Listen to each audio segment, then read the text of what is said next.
Mesdames, Messieurs, merci d'être avec nous. Nous sommes au Jardin botanique de Kinshasa, un espace qui valorise aussi bien la conservation et préservation de la nature, preuve éloquente qui illustre au fait les différentes initiatives menées par les gouvernements et autres structures afin que la nature reprenne ses droits. Il faudra pour votre petite histoire retenir que ce site est un site créé depuis 1933. Là, nous sommes à l'époque coloniale. C'était par Monsieur Boek. C'était un Belge. Alors, ce que vous devez aussi retenir, c'est que il faisait partie d'un corridor en forme de ceinture verte regroupant le parc, les eaux et l'espace du Golfe. La ceinture marquait la démarcation entre les évolués au nord et les indigènes au sud. Merci d'être avec nous pour cette émission Écran Vert qui va aborder aujourd'hui la protection des espèces animales en RDC comme thématique phare. C'est avec le DG de l'Institut national pour la conservation de la nature, RD Congo.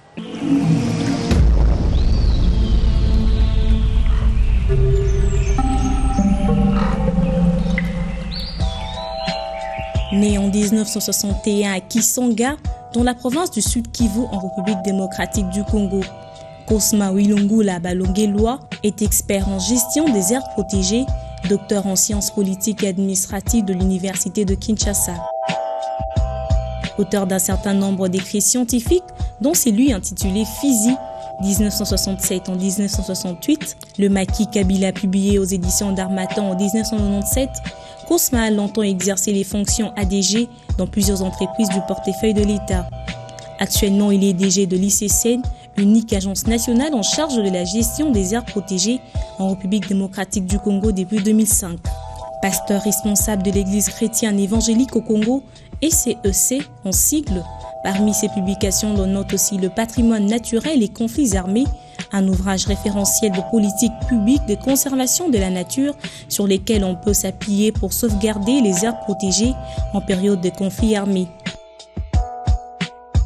Une participation stratégique qui se fonde sur l'expérience de la République démocratique du Congo aux années de guerre de l'AFDEL.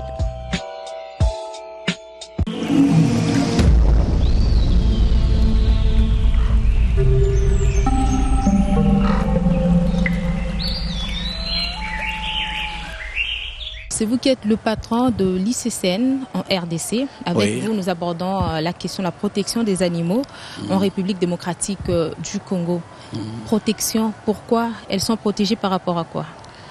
Non, en fait, nous faisons la protection comme le terme, les autres les trouvent des fois un peu inappropriés et les autres préfèrent bien qu'on parle de la conservation. L'idée est beaucoup plus motivée par le fait que la vie, non seulement des hommes, autant que de tous les êtres, et par les êtres, donc tout ce qui est animé, la faune, la flore et autres, a normalement une certaine limite. Et aujourd'hui, le fait qu'il y ait des hommes qui constituent une catégorie d'êtres et qu'il y ait les animaux et les plantes qui sont une autre catégorie d'êtres et les uns constituent pour les autres une ressource, vous comprenez déjà que toute ressource ne peut pas être exploitée abusivement ou n'importe quoi. Il fallait qu'on mette en place des mécanismes d'une exploitation rationnelle. 1 kilo d'ivoire à Kinshasa, nous venons d'arrêter plusieurs fois, et même des Chinois qui sont encore en prison jusqu'à aujourd'hui. Nous venons d'arrêter tous ces trafiquants illégaux. 1 kilo d'ivoire coûte à Kinshasa $600. Mais là, c'est en connivence aussi avec certains agents parce que quitter avec ce genre de produits déjà illégaux, arriver à atteindre la capitale, c'est qu'il a eu à traiter, il a eu à collaborer. Agents, avec... un degré d'ignorance est le plus grand. Vous savez que le marché d'ivoire est en pleine ville de Kinshasa. Nous avons écrit, nous-mêmes, au gouverneur de la ville de Kinshasa, pour dire qu'on ne peut pas, c'est absurde, c'est inacceptable, parce que les gens ignorent que la loi congolaise elle-même classe l'éléphant comme une espèce totalement protégée. Ce qui fait que, et phare, effectivement, que lorsque vous avez tout sous-produit d'éléphant, vous êtes en violation de la loi congolaise et vous devez être arrêté. Mais vous savez qui protège même le marché d'ivoire? C'est curieux, vous allez trouver ces gens vendent, étalent, leurs étalages sont tout autour protégés par les commissaires de police. Ça signifie qu'ils ignorent que ces produits qui sont vendus là constituent une infraction contre la loi congolaise. Et ne pas en parler au niveau même, jusqu'au niveau le plus élevé. On a de personnalités même qui ignorent que ça, c'est une infraction. Qui s'impliquent les dans gens ces qui genres ignorent d'affaires. que le braconnage est contraire et punissable par la loi.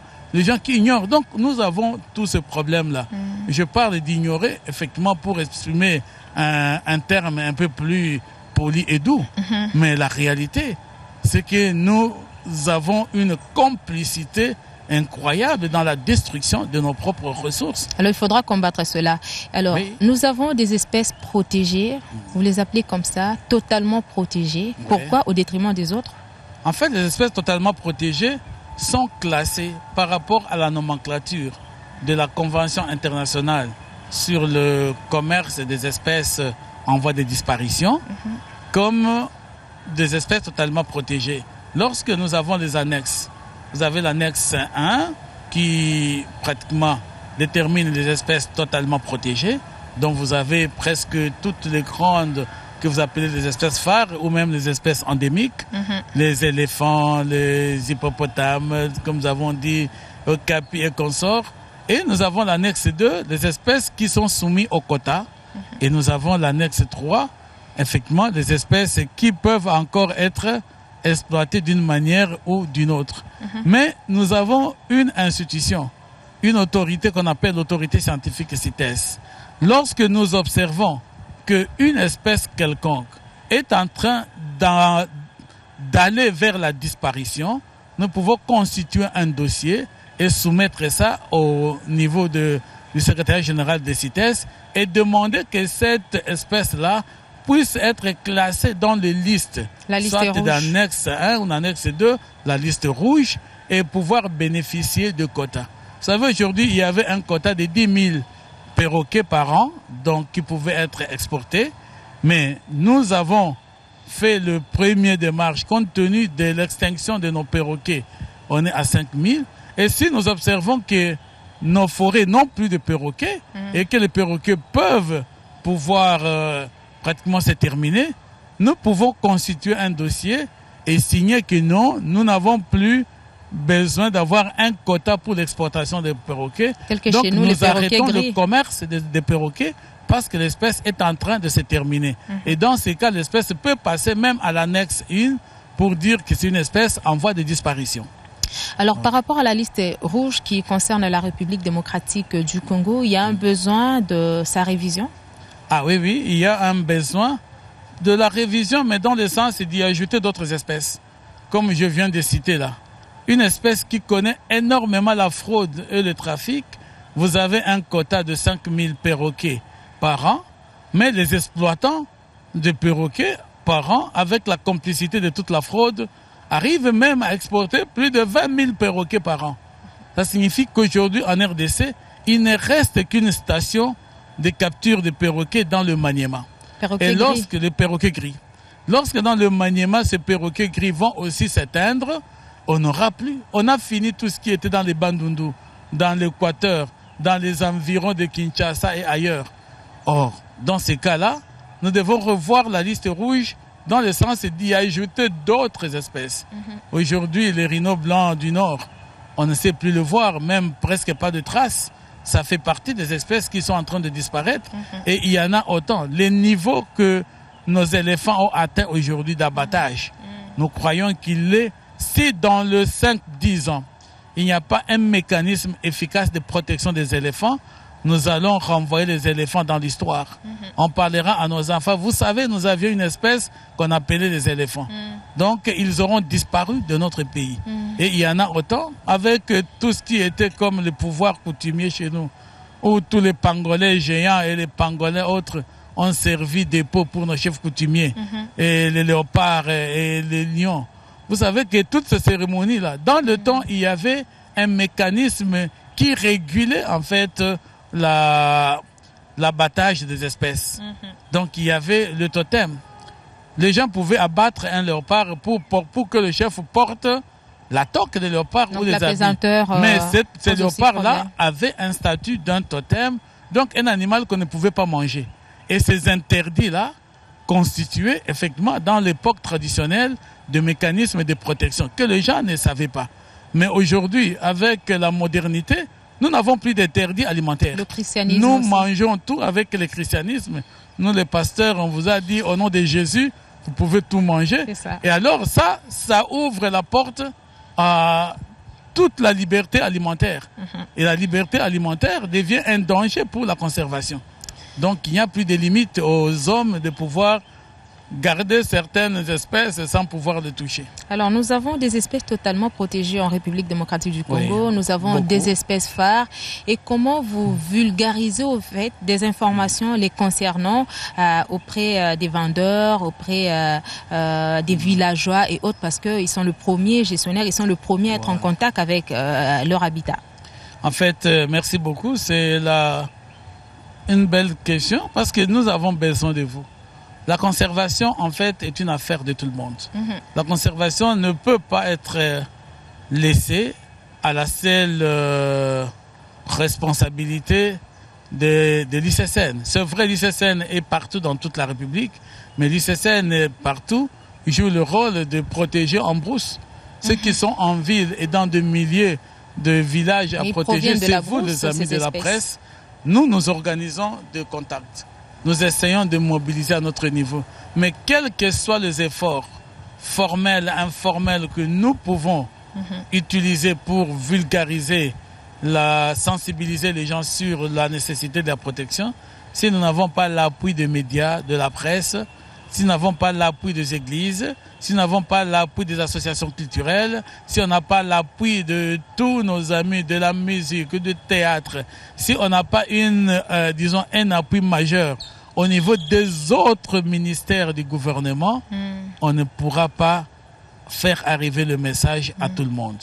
Mais aujourd'hui, que ce soit nous les pasteurs, les conservateurs, le prêtre, les abbés, tout le monde devra désormais intégrer dans le service que nous faisons face tous ceux qui ceux qui réunissent en fait les faiseurs d'opinion doivent intégrer dans leur message une partie de sensibilisation en faveur de la conservation. Pourquoi ne pas commencer par l'éducation déjà au niveau des écoles, au niveau des universités? Et vous soulevez là un aspect important. Aujourd'hui, nous pouvons dire, je crois que le lobby de la conservation a été assez important que à l'université. Aujourd'hui, c'est devenu obligatoire dans toutes les facultés. On doit pouvoir intégrer un cours sur l'environnement et la conservation. Parce qu'il est aberrant et nous l'avons vu. Vous avez des gens qui terminent comme licenciés en droit, d'un même magistrat procureur et qui n'a aucune notion sur la conservation. Vous lui parlez du braconnage, il est difficile à réaliser que c'est une infraction. Il va te dire, mais qu'est-ce qu'il y a? Il n'a tué qu'à peine une antilope. Donc, il a même difficulté de pouvoir décréter l'arrestation d'un monsieur qui a tué une antilope parce qu'il trouve ça normal et c'est propre à être mangé. Donc, il y a l'importance d'intégrer dans l'éducation, depuis l'école primaire. Voilà pourquoi il y a des jardins. Là, vous êtes dans un jardin botanique en pleine ville de Kinshasa. En face de vous, c'est le jardin zoologique où vous avez aussi des espèces pour que les enfants s'habituent, comprennent et connaissent déjà l'importance de la conservation. Donc, à l'école primaire, à l'école secondaire, à l'université, on doit pouvoir intégrer ces enseignements, ce cours, cette éducation. Autant qu'on fait l'éducation de base, il faudra à côté de cela y placer une éducation environnementale pour que nous connaissions, nous grandissions dans ça et nous allons former demain des Congolais qui aiment leur nature et qui seront fiers et qui vont y réserver un budget conséquent pour pouvoir le protéger. Alors, cette thématique nous a aussi poussé à échanger avec les mamans vendeuses au grand marché central de Kinshasa par rapport à la protection des espèces, qu'est-ce qu'elles savent, qu'est-ce qu'elles ont comme information. On va prendre cet élément, vous suivez et après vous allez faire votre lecture.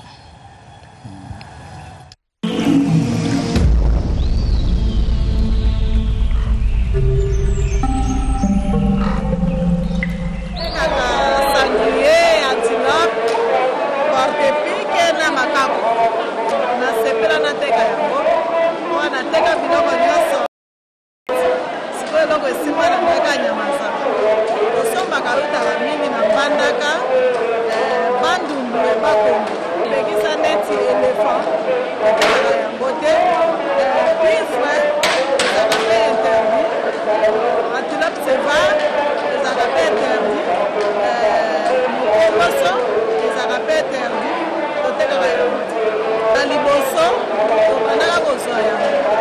Comme tel que n'a pas parc de Managosango, les Akana, moi si koyo, éléphant et ezati. Moi eza ba bifre nde eloko etekamaka epona elefa mpona ozeza te atala nanga mingi pakasa bifre mikakatano kokutanaka nango soki biloko eza te tokomi ya koyelela oyo eza na mbongo na ya somi yo mpo eza na mbongo na yo te okoka epai eklia na yo ya somi ya pesa manene mikakatano nde tokutanaka nango yango ezalaka kala lokola nzoko soki eboni yango biso ezala na mikanda baelefa wana me apart elefa banyama mosusu nayebi te natekaka mbisa mai banzombo mabongo mingusu biloko na biso mingi eyaka na vio mbandaka mosu bamasuwa euta mama vente nao ezalaka bien totekaka bien me mikolo ozango ya te zango kilo bakile bakota te ebiloko biso etekaka biloko lefuta eseteka pas car éléphant mais on le dit que c'est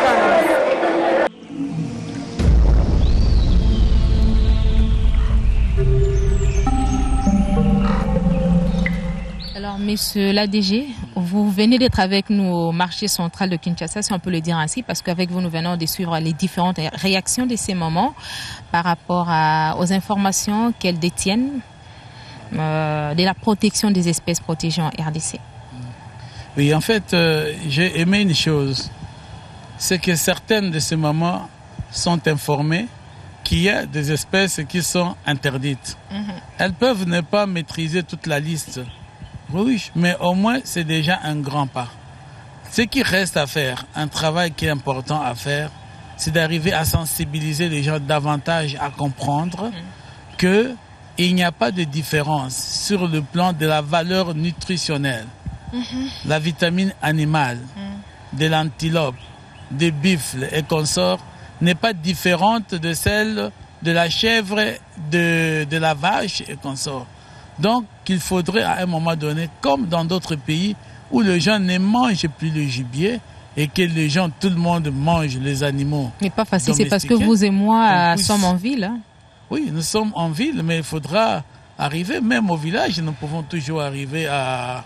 Et comment convaincre ces villageois? Avec quel message? Élever le message que nous disons aujourd'hui. Les populations qui sont autour de nos parcs, quand nous organisons bien les choses, nous leur apprenons comment domestiquer ces animaux, comment on peut commencer, et nous leur apportons comme une contribution de départ, effectivement, le noyau de leur élevage.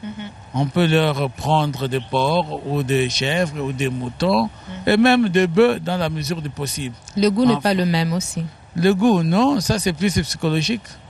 Le goût animal... Un sanglier, vous ne pouvez pas le comparer à une chèvre, ça, non? Le goût animal est toujours là, c'est la viande que vous avez. Mais l'important, un sanglier mort, vous le vendez à combien? Les mamans ils vous diront, je crois que ce n'est même pas plus de $100. Mais un sanglier vivant, lorsque le touriste vient le regarder, il nous rapporte combien? Mais déjà que tout ce que nous avons comme espèce endémique, voilà. Qu'est-ce que ça rapporte au pays? Non, ça rapporte dans les conditions normales. Aujourd'hui, vous savez que pour faire une visite au gorille, un touriste paye $400. Et pour visiter le gorille pendant 1 heure. Mais le gorille mort, que vous appelez Mukomboso et consorts, mais vous l'achetez combien quand il vient de Mbandaka, là, les chimpanzés et consorts? À peine à $50, $60. Et pourtant, rien que pour le regarder. Parce que les touristes ne viennent pas voir nos chèvres, nos vaches, nos poules. Non, ils viennent voir, admirer ces espèces que nous avons endémiques. Et nos capis, morts, ils représentent quoi? Ils ne représentent presque plus rien. Mais un okapi vivant, vous voyez qu'est-ce que ça représenterait? Donc nous avons tout intérêt à révolutionner nos régimes alimentaires. Et en les révolutionnant, nous devons avoir effectivement cette sensibilité au développement de l'écotourisme. Nos populations en bénéficieraient beaucoup. Nous-mêmes, et tout le monde gagnerait sa part parce que le tourisme s'accompagne de tout ce qui est le service connexe, le transport, l'alimentation, le restaurant et tout le monde. Les infrastructures. Les infrastructures. Or, les touristes ne viennent pas pour manger le mukombo au restaurant ou pour manger le sanglier. Ils viennent au restaurant, ils peuvent manger, c'est les bons steaks de bœuf, ils peuvent manger le côte de l'agneau. Ouais, voilà ce qu'il y a. Et ça, ce sont des valeurs réelles parce qu'ils ont déjà intériorisé chez eux la valeur de ces animaux. Ils ne mangent pas du gibier.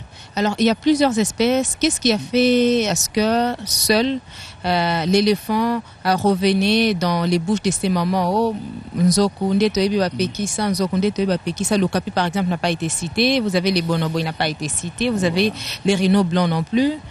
Je crois qu'il y a plusieurs valeurs qui interviennent. Ceux qui ont certaines valeurs culturelles, ceux qui vivent dans une partie de l'Équateur où le bonobo est un animal qu'on appelle chez eux interdit, donc totem. Ils ne mangent pas le bonobo. Quand vous êtes dans toute la partie est, on ne mange pas tout ce qui est primate, donc le singe. Et quand vous êtes dans la partie de Mambasa, de toute la partie de l'Ituri, en général, on ne mange pas l'okapi. Ces animaux-là étaient un l'okapi, c'est un animal royal, et il était interdit. Et il n'y a que ce que je peux dire, le mixage et le brassage qu'on a connu avec les effets de la guerre, que des éléments ou d'autres populations en fuite qui quittaient l'Est ou l'Ouest, ou des militaires au front à l'Ouest, à l'Est qui sortaient de l'Est, qui ont appris à certaines personnes à manger ces espèces-là. Voilà pourquoi dans le marché ici, il est difficile de trouver un animal d'okapi, disons une viande d'okapi, ou de trouver, par exemple, une viande de gorille ou autre chose. Et là, les mamans marchands ne peuvent pas le citer. Ils vous citent facilement tout ce qu'on trouve en Bandaka ou à Kinzamvouete, à Boma, sur la route du Bas-Congo, ou dans les Bandundu. Ce sont là les grands sites d'approvisionnement. Et là, ils ont ces autres espèces. Mais effectivement, tous ont compris parce que pour l'éléphant, non seulement nous traquons des gens qui vendent de la viande, mais nous traquons également les gens qui vendent les ivoires, les gens qui vendent le poil de la queue ou autre chose. Donc tout sous-produit d'éléphant. Mais effectivement, il en va de même pour les autres espèces qui sont totalement protégées. Mais on a compris que le premier pas du message est passé. Si tout le monde a retenu l'éléphant, c'est déjà bon. Nous voulons qu'on en retienne davantage avec tous nos collègues de services de sécurité, qu'on ne laisse pas de marché pirate ou de marché officiel des œuvres d'art, même pas de fabrique d'œuvres d'art en ivoire. C'est de la violation de la loi congolaise.